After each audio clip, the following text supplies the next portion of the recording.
Nous allons passer la parole à Françoise Sironi. Françoise Sironi est psychologue, psychothérapeute. Il faut me corriger si je fais des erreurs.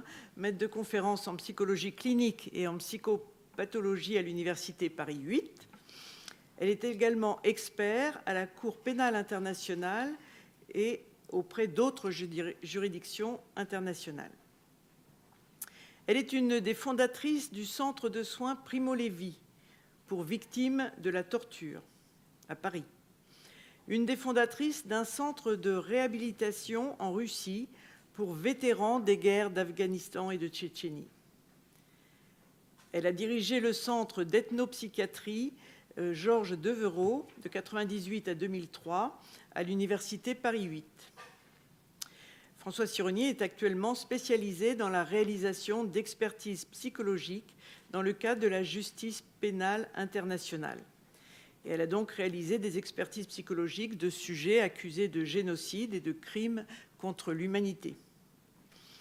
Elle est l'auteure de nombreux ouvrages, dont celui-là, « Comment devient-on tortionnaire ? Psychologie des criminels contre l'humanité », à la découverte 2017. Donc, la question est jusqu'à quelles extrémités peut mener l'obéissance ? Bonjour. Donc moi, je vais vous parler plutôt de l'autre versant, c'est-à-dire qu'est-ce qui peut mener à l'obéissance, comment on devient obéissant. Mais je crois que nous parlons vraiment de concert, enfin on parle quand même de la même chose. Et aussi, comment est-ce qu'on peut en sortir et de quelle manière. Alors, vous le disiez, effectivement, je suis psychologue, psychothérapeute et de formation psychanalytique. Et donc, comme j'ai bien appris, on m'a toujours appris depuis tout temps la théorie freudienne et notamment la théorie des pulsions de vie et des pulsions de mort. C'est-à-dire l'idée, et beaucoup de psychologues colportent encore cette idée qu'il y a en chacun de nous une pulsion de vie et des pulsions de vie et des pulsions de mort, que la destructivité, la destruction d'autrui ou la destruction, l'autodestruction est quelque chose qui serait inné. Deuxième idée qui me paraît fausse, et c'est pas une opinion, mais c'est aussi l'expérience qui me l'a montré, c'est le fait que cette manière de penser, que la destruction, la violence est innée en chacun de nous, a été relayée par des historiens, par exemple, ou par des penseurs, pour dire que cette violence est fondamentale, qu'elle fait partie de la nature humaine, qu'elle est là depuis la nuit des temps, et puis on met en avant toutes les batailles qui a toujours eu lieu, etc. Et il y en a même qui vont jusqu'à faire des comparaisons avec des sociétés animales. Je n'ai rien contre les animaux, je suis moi-même végétarienne, mais pour dire que la cruauté existe partout. Et ça, c'est pas de la scientificité, c'est du scientisme, c'est-à-dire de s'appuyer sur des exemples. On utilise des comparaisons pour appuyer ce que l'on veut imposer, ce que l'on veut faire penser. Alors, dernier exemple aussi des fausses vérités qui circulent, notamment à propos aussi des savoirs psychologiques et de l'humain sur la violence, c'est que les enfants seraient cruels, violents dès la cour de l'école. Alors qu'en fait, on me dit, regardez donc, depuis tout petit, les enfants sont violents. Eh bien non. En fait, quand on est tout petit, on est déjà influencé par beaucoup de choses. Vous avez beaucoup insisté aussi sur ce qu'il n'y a rien de naturel dans tout cela. On est déjà influencé par parfois des répétitions familiales. Lorsqu'il y a des expériences de violence dans la famille, soit on dit radicalement non, ou alors on est aussi amené à, quand on est élevé dans une culture violente, on peut être amené à aussi devenir violent soi-même. Il y a la télévision, il y a aussi la compétition, le fait que la compétition est valorisée depuis tout petit. Il y a plein d'éléments qui interviennent depuis tout petit et qui font dire que non, on n'est pas du tout violent. Ça dépend aussi dans les cultures patriarcales, dans des sociétés où la masculinité dominante, une certaine idée d'être homme serait celle d'être violente et d'être dominateur. Donc vous voyez à quel point tous ces déterminants vont influencer la psychologie humaine.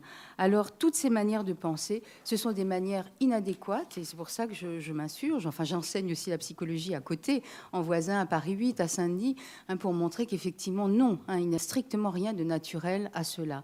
Et d'ailleurs, quel est l'intérêt à faire penser que la violence serait en nous, naturelle, innée ? Il n'y a rien de tout cela, et 30 ans d'expérience de psychologue en travaillant tant avec des victimes de la torture, de violence, de massacre, de génocide, qu'avec des auteurs. des personnes qui ont été amenées à commettre la violence, me font dire que non, tout cela est faux. Non, on ne naît pas tortionnaire, on le devient. On le devient, puisque là, je veux beaucoup vous parler aussi des auteurs de violences collectives, de tortionnaires, de génocidaires. On le devient. Et ce qui est aussi important, c'est qu'un des critères, vous voyez, de sélection pour sélectionner ceux qui vont devenir tortionnaires dans une société, on le sait même au moins depuis les nazis, déjà. Les nazis, par exemple, lorsqu'ils recrutaient des gens dans la Gestapo, lorsqu'ils recrutaient des personnes pour devenir des tortionnaires, eh bien, c'était pas du tout sur des critères de cruauté ou sur des critères de sadisme qu'on les recrutait, mais sur des critères d'obéissance. C'était les personnes qui étaient les plus obéissantes qui étaient recrutées et qui étaient favorisées pour devenir des tortionnaires. J'ai fait l'expertise psychologique de Duch, qui est responsable, directement responsable de 17 000 morts et qui a dirigé le camp, le célèbre, si je puis dire entre guillemets, camp de torture et de mort S21 à Phnom Penh, à l'époque du régime Khmer Rouge, qui a été un des régimes les plus violents, puisqu'il a été, c'est un des régimes qui était mis en place entre 1975 et 78. Vous n'étiez probablement pas né, mais c'est pour certains. Donc c'est un régime qui a fait 2 millions de morts sur 7 millions d'habitants en 3 ans et demi. Donc un régime très très violent. Et Duch lui-même, qui a été jugé donc au tribunal spécial Khmer Rouge, condamné à perpétuité, eh bien lui aussi, il a accepté de devenir, de pratiquer la torture, non pas sur un critère de cruauté, mais sur le fait, il a été choisi aussi, désigné à cette tâche, parce que c'était quelqu'un qui était zélé, qui était convaincu aussi que cette révolution Khmer Rouge était là pour le bien du peuple, et qui était convaincu que la fin justifie les moyens, et qui était convaincu aussi, enfin pour lui c'était très important d'obéir. Donc c'est là aussi, on a des exemples innombrables que c'est le critère d'obéissance et non pas de sadisme qui mène quelqu'un à devenir tortionnaire. Autre chose aussi, parmi les tortionnaires, les criminels contre l'humanité, eh bien, ce qu'on apprend aussi à les fréquenter, si je peux dire, dans le cadre justement d'une expertise, parce que vous savez que les expertises psychologiques, elles sont quasiment obligatoires et systématiques lorsqu'on juge des personnes qui ont commis des crimes de cette nature. Enfin, ces derniers temps, ça se pérennise. Il faut savoir aussi que tuer, c'est pas facile. Tuer, c'est pas facile. Je veux dire par là que beaucoup de systèmes meurtriers, beaucoup de systèmes collectifs, de meurtres collectifs, font tout pour mettre les personnes en situation où cela va devenir, pour leur faciliter la tâche. Par exemple, si je reprends l'exemple du régime nazi, beaucoup vomissaient au bord des fosses communes. Duch lui-même aussi allait jusqu'à accompagner ceux de ses meilleurs interrogateurs et tortionnaires qu'il ne voulait pas perdre, puisqu'il avait droit de vie et de mort sur eux. Mais comme il ne voulait pas les tuer, c'est des bons tortionnaires, si je puis dire, eh bien, il les accompagnait jusqu'au bord des fosses communes pour essayer de les aider à surmonter l'humain. Comme on disait, pour avoir du zèle, pour surmonter l'humain, il faut être plus fort que ça et faire son devoir. Et alors aussi, pour penser aussi que j'ai réussi à surmonter l'humain à moi et à devenir désempathique.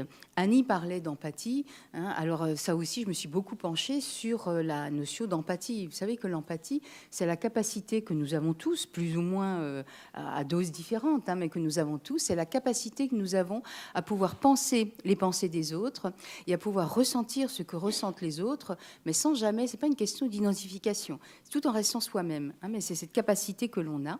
Alors pour pouvoir devenir tortionnaire, pour pouvoir devenir génocidaire, il faut, c'est pour ça que je vous dis, c'est pas naturel, il faut veiller à ce que les personnes deviennent désempathiques, qu'elles perdent leur capacité d'empathie, que cette capacité d'empathie, qui est plus ou moins bien développée, comme je dis, en chacun de nous, soit détruite. C'est pour ça que pour tuer, torturer, il faut être devenu désempathique. Éteignez vos cœurs, disaient les Khmers rouges, toujours, et puis Duch en l'occurrence, il faut éteindre son cœur, il faut pouvoir être désempathique. Si on est empathique, on ne peut pas tuer. Je me souviens d'un patient qui avait été torturé, kurde, qui avait combattu dans une unité du PKK et qui était en fin de journée à côté d'un voisin qui était aussi de torture, dans la salle de torture, ils étaient donc suspendus et ils étaient torturés et le tortionnaire partait. Il y avait 3 équipes, c'était la fin de l'après-midi, il quittait son service. Et la personne qui était torturée à côté de ce patient que j'ai suivi donc des années après, qui me racontait cela, eh bien, il supportait tellement plus la torture qu'il s'est adressé à son tortionnaire. Il lui a dit: est-ce que tu vas dire tout ça, ce que tu es en train de faire là avec nous? Est-ce que tu en parles à ta femme? Est-ce que tu en parles à tes enfants? Tu vas rentrer chez toi tranquillement, tu le dis, tout ça? Et le tortionnaire a tellement pas supporté, vous savez, ils n'ont pas le droit de tuer. Hein, logiquement, tuer, c'est torturer, c'est pas tuer. Bon, ça dépend des systèmes, mais là, en l'occurrence, c'était pas le but. Eh bien, il a tellement pas supporté que ce prisonnier torturé lui parle, hein, s'adresse à cette autre partie de lui qui est clivée, qu'il l'a torturé à mort. Hein, tellement c'était insupportable, vous voyez. Donc, cette question de la désempathie, être devenu désempathique. Si on n'est pas désempathique, on ne peut pas faire ça, parce qu'on a une conscience, on a une conscience unifiée, on se rend compte de ce que l'on fait à autrui. Alors, il y a aussi la question de l'obéissance et des modèles éducatifs et autoritaires. Hein, ce que l'on retrouve chez la plupart des auteurs de crimes contre l'humanité, hein, ce sont, en tout cas, ce qu'il faut aussi analyser concernant leur parcours, puisque je dis ils ne sont pas devenus, ils ne sont pas nés tortionnaires, ils le sont devenus. Hein, c'est comment est-ce qu'ils sont devenus obéissants? C'est ce rapport à l'obéissance, cette impossibilité qu'ils ont été d'obéir. Et là, il y a aussi le rôle des modèles éducatifs autoritaires qui est très, très important. Ça a été dit aussi hein, tout à l'heure. On obéit beaucoup plus facilement par la peur. Alors, oui, ce que je vous disais aussi, c'était au niveau de l'obéissance, ça a été dit. C'est vrai que l'obéissance par la peur est beaucoup plus efficace, hein, on se comprend, hein, que l'obéissance par l'amour. L'attachement, ça provoque un type d'attachement, hein, l'attachement par la peur à celui qui est mis en position de supérieur hiérarchique, du chef, etc., que l'obéissance par l'amour. Les modèles éducatifs autoritaires hein, sont aussi importants dans les familles. Lorsqu'il y a une autorité, c'est comme ça, tu n'as pas à discuter, ça a été dit tout à l'heure par Annie, hein, et bien tout cela, ça reste. Et aussi, ce qui est très important, c'est le destin à long terme des blessures, ce qu'on appelle les blessures narcissiques en psychologie, c'est-à-dire des blessures hein, et des humiliations. Toutes les expériences de dévalorisation, d'humiliation dues à l'histoire individuelle ou dues à l'histoire collective, c'est le fait d'avoir connu la honte, d'avoir été dévalorisé, eh bien, ce sont des choses qui, à un moment donné, peuvent revenir beaucoup plus tard et qui vont permettre à des personnes de faire en sorte qu'ils vont se venger. C'est des situations de vengeance.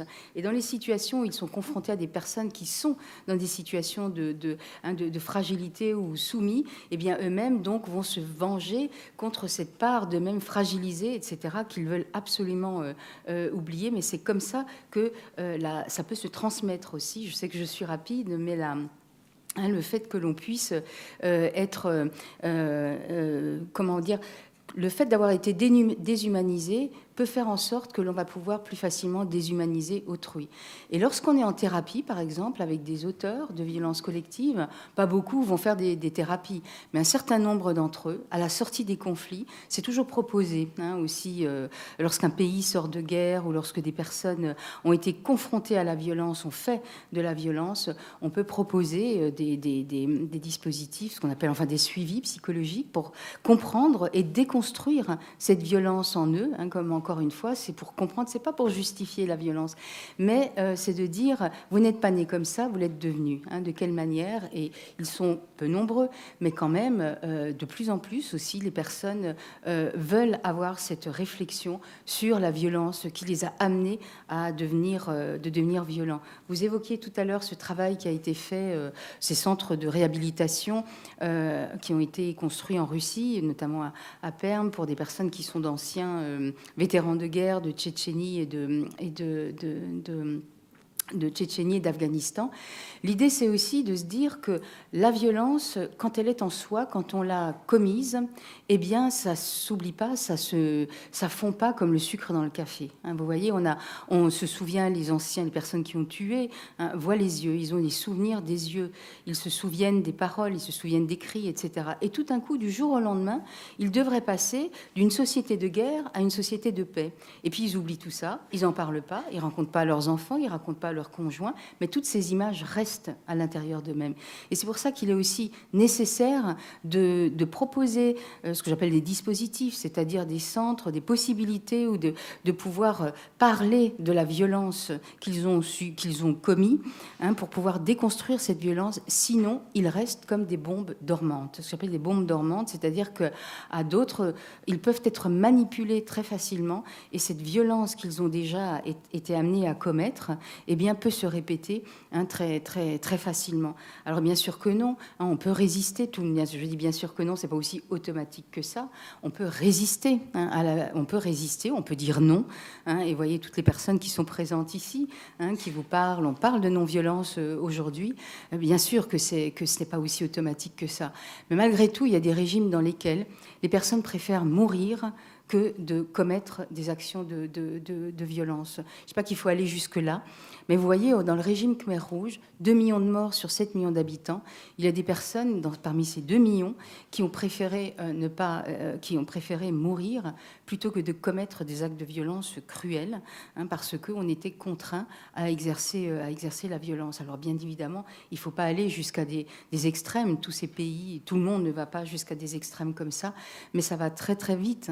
Il y a des situations de glissement, et je pense que c'est très important ce que nous faisons ici ensemble, de prendre conscience aussi comment il est possible de désobéir, et comment cette situation de reproduction de la violence elle n'est pas automatique, mais peut être instrumentalisée et peut être très très facilement manipulée par des personnes, par des dirigeants qui ont tout à fait intérêt à ce que ces blessures, ce besoin de vengeance, d'injustice qu'on a connu, puisse se mouvoir justement en violence collective.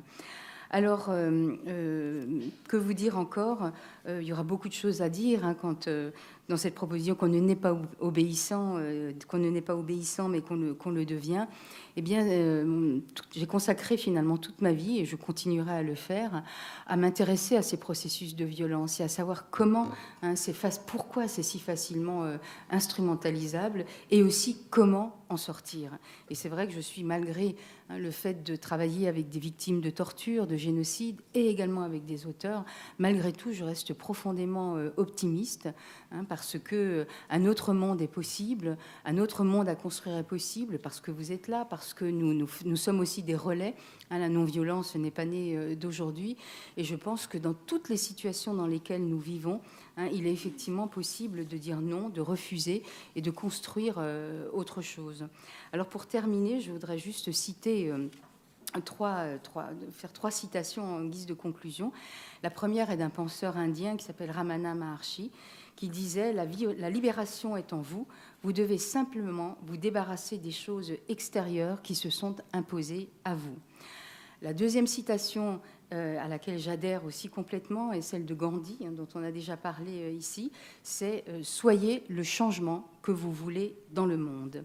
Et la troisième citation est celle de Michel Foucault, qui était psychologue et philosophe, et qui nous incitait à faire de notre vie, il disait « Faites de votre vie une œuvre d'art ». Cela veut dire « Prenez soin de vous, et ainsi vous prendrez soin dans le monde ». Ce n'est pas de l'égoïsme, vous prendrez soin du monde. Donc je pense aussi inscrire mes pas dans ce qui a été dit par ces penseurs, et je m'arrêterai là pour aujourd'hui. Voilà.